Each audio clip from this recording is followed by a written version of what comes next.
Assalamualaikum warahmatullahi wabarakatuh. Yang terhormat Mbak Dr. Kim Yuliati, SPMSI, selaku pengampu mata kuliah Statistika Komunikasi. Kami dari kelompok 7 akan mempresentasikan hasil diskusi kami mengenai analisis ragam atau analysis of variance atau yang biasa disingkat dengan ANOVA.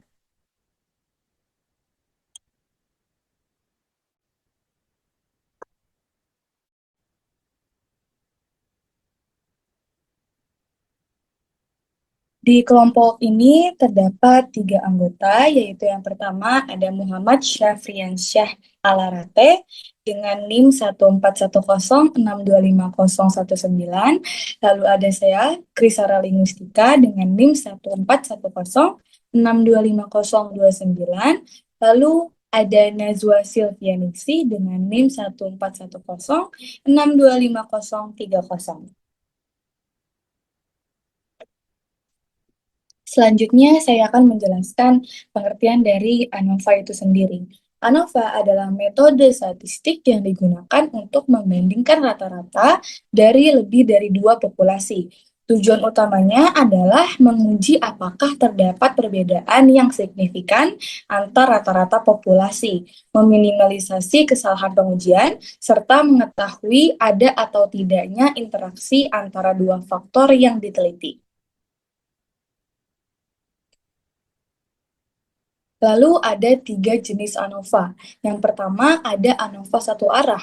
ANOVA satu arah ini digunakan untuk menguji perbedaan rata-rata antar kelompok berdasarkan satu faktor tertentu.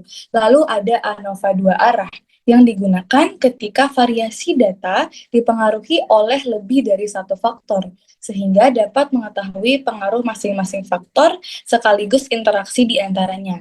Lalu jenis terakhir yaitu ada ANOVA multi arah yang merupakan pengembangan dari ANOVA dua arah yang melibatkan lebih dari dua faktor untuk dianalisis secara bersamaan.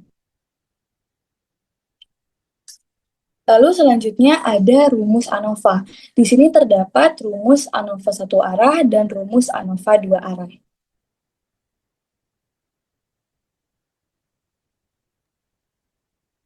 Oke, untuk soal yang pertama, yaitu data berikut merupakan banyaknya kata per menit hasil ketikan 4 sekretaris dengan menggunakan 4 mesin ketik elektronik yang berbeda. Berikut adalah tabelnya. Kemudian untuk pertanyaannya, yaitu ujilah dengan alfa sama dengan 0,05. Apakah pengaruh jumlah ketikan per menit akibat perbedaan sekretaris? Dan juga uji apakah perbedaan mesin ketik menyebabkan perbedaan jumlah ketikan per menit. Oke, yang pertama, untuk soal nomor 1, kita akan cari JKB atau jumlah kuadrat antar baris, yaitu dari mesin ketik Royal, IBM, Underwood, dan Olivetti. Sehingga hasil yang kita dapat adalah 275 kuadrat per 4 ditambah 255 kuadrat per 4 ditambah 264 kuadrat per 4 ditambah 287 kuadrat per 4. Nah, per 4 ini adalah banyaknya data pada baris. Setelah itu dikurangi oleh 1081 kuadrat per 16, di mana ini merupakan hasil dari penjumlahan kuadrat antar baris. Sehingga hasil dari JKB adalah 143,69.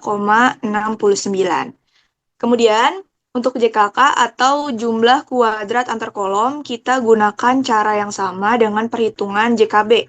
Dan hasilnya adalah 790,19. Lanjut, kita hitung untuk JKT atau jumlah kuadrat total, mulai dari 78 kuadrat hingga 67 kuadrat. Kemudian dikurangi dengan jumlah keseluruhan data, yaitu 1081 kuadrat per 16, sehingga hasilnya adalah 1241,94. Nah, setelah mendapatkan hasil dari JKB, JKK, dan JKT, kita akan hitung hasil dari JKS atau jumlah kuadrat sisaan. Dengan cara JKT dikurangi JKB, kemudian dikurangi oleh JKK, yaitu 1241,94 dikurang 143,69, kemudian dikurang 790,19, sama dengan 308,06.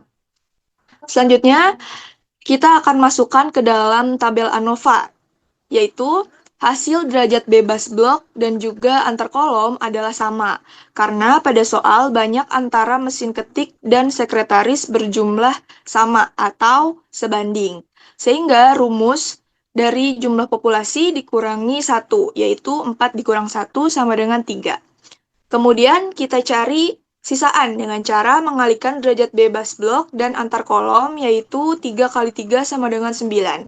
Sehingga total keseluruhannya yaitu 15. Next, untuk jumlah kuadrat, kita masukkan hasil dari JKB, JKK, JKS, dan JKT yang telah kita hitung tadi. Lanjut untuk varian ragam, kita hitung dengan cara jumlah kuadrat blok dibagi dengan derajat bebas blok, yaitu 143,69 dibagi 3 sama dengan 47,89. Untuk varian ragam antar kolom dan sisaan, kita lakukan dengan cara yang sama. Lanjut, kita hitung untuk F hitung. Kita cari dengan cara blok S1 dibagi dengan S3 atau 47,89 dibagi dengan 34,22. Hasilnya adalah 1,39. Untuk antar kolom, dengan cara S2 dibagi S3 atau 263,39 dibagi 34,22, sama dengan 7,69. Untuk F tabel, karena derajat bebas antar blok dan antar kolom sama, jadi hasil untuk F tabel keduanya yaitu 3,86. Sehingga dapat disimpulkan bahwa F hitung lebih besar daripada F tabel, maka tolak HA atau hipotesis awal, di mana terdapat pengaruh perbedaan antara sekretaris dengan jumlah ketikan per menit. Untuk yang kedua yaitu pengujian pengaruh perbedaan mesin ketik terhadap jumlah ketikan per menit. Untuk hipotesis awal dan hipotesis akhir adalah F hitung lebih kecil daripada F tabel. Maka gagal atau tolak HO atau disebut dengan juga HA atau hipotesis awal. Dengan hasil kesimpulan tidak ada pengaruh perbedaan mesin ketik terhadap jumlah ketikan per menit. Next, untuk soal nomor 2. Oke, untuk soal nomor 2 yaitu data di bawah ini adalah jumlah uang yang dibelanjakan ibu rumah tangga menggunakan kartu kredit. 4 jenis kartu kredit dibandingkan, yaitu Astra, BCA, Citi, dan Amex. Ujilah dengan alfa sama dengan 0,05. Apakah ada pengaruh perbedaan kartu kredit pada penggunaannya? Oke, untuk soal nomor 2 ini, pertama kita akan cari JKK-nya terlebih dahulu, yaitu jumlah kuadrat antar kolom antara Astra, BCA, Citi, dan juga Amex. Yaitu dapat dilihat 55 kuadrat per 5 ditambah 61 kuadrat per 5 ditambah 76 kuadrat per 5 ditambah 54 kuadrat per 5 kemudian dikurangi oleh jumlah keseluruhan data, yaitu 246 kuadrat per 19. Hasilnya adalah minus 97,5. Setelah itu, kita akan hitung JKT atau jumlah kuadrat total, mulai dari 8 kuadrat sampai 15 kuadrat. Kemudian dikurangi oleh banyak data, yaitu 246 kuadrat per 16, sama dengan 254,9.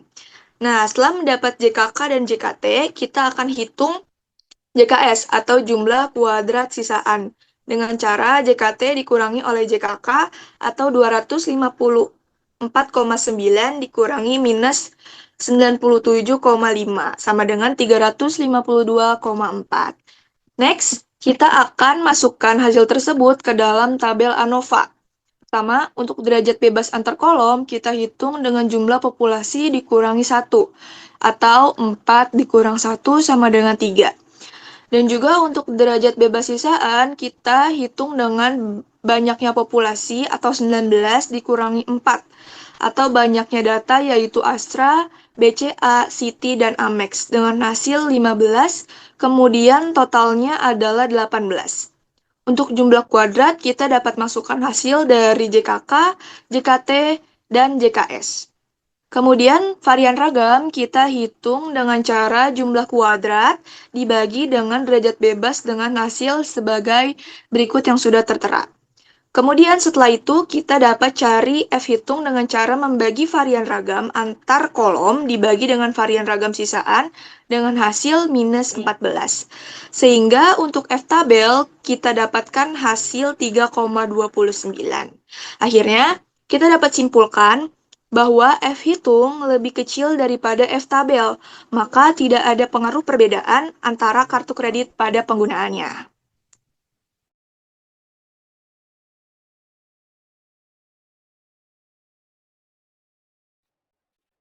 Oke, dengan keseluruhan hasil diskusi dan dari kelompok kami, maka kami dapat kesimpulannya pada ANOVA satu arah. ANOVA satu arah itu merupakan metode statistik yang digunakan untuk menguji perbedaan rata-rata lebih dari dua kelompok berdasarkan satu faktor. Analisis ini membantu mengetahui apakah variasi data lebih banyak dipengaruhi oleh perbedaan antar kelompok atau hanya berasal dari variasi dalam kelompok itu sendiri. Jika nilai koma, maka terdapat perbedaan yang signifikan antara rata-rata kelompok yang diuji. Hasil ANOVA satu arah biasanya perlu dilanjutkan dengan uji lanjutan atau post hoc test jika ditemukan adanya perbedaan signifikan untuk mengetahui kelompok mana saja yang berbeda. Kemudian uji berganda. Uji berganda itu merupakan lanjutan dari ANOVA yang dilakukan ketika hasil analisis menunjukkan adanya perbedaan signifikan antar kelompok. Tujuan utama uji berganda adalah untuk mengetahui secara spesifik kelompok mana saja yang memiliki perbedaan rata-rata yang signifikan. Terdapat beberapa jenis uji berganda seperti Tukey, Bonferroni, Duncan, dan LSD yang dapat dipilih sesuai kebutuhan dan karakteristik data. Kemudian ANOVA dua arah. ANOVA dua arah itu digunakan untuk menguji perbedaan rata-rata antar kelompok dengan melibatkan dua faktor secara bersamaan. Analisis ini tidak hanya melihat pengaruh masing-masing faktor secara mandiri, tetapi juga dapat menguji adanya interaksi antara kedua faktor tersebut. Hasil ANOVA dua arah menunjukkan apakah variasi dalam data lebih disebabkan oleh perbedaan antar kelompok faktor, interaksi antar faktor, atau hanya karena variasi dalam kelompok. Oke, ini kami mendapatkan saran dari kami, pahami konsep dasar ANOVA sebelum menggunakannya, agar dapat memahami asumsi-asumsi yang harus dipenuhi, seperti normalitas, homogenitas varians, dan independensi data. Kemudian disarankan untuk memanfaatkan perangkat lunak statistik seperti SPSS, R, atau Python dalam melakukan analisis agar hasil yang diperoleh lebih akurat, efisien, dan mudah diinterpretasikan. Sebaiknya berhati-hati dalam menarik kesimpulan dari hasil ANOVA, khususnya jika nilai signifikansi mendekati batas kritis. ANOVA sama dengan 0,05. Analisis lanjutan seperti uji post hoc sangat dianjurkan untuk mendapatkan pemahaman yang lebih mendalam. Sekian pemaparan dan presentasi dari kelompok kami mengenai analisis seragam atau yang biasa disebut dengan ANOVA. Kurang lebihnya mohon maaf. Sekian dan terima kasih.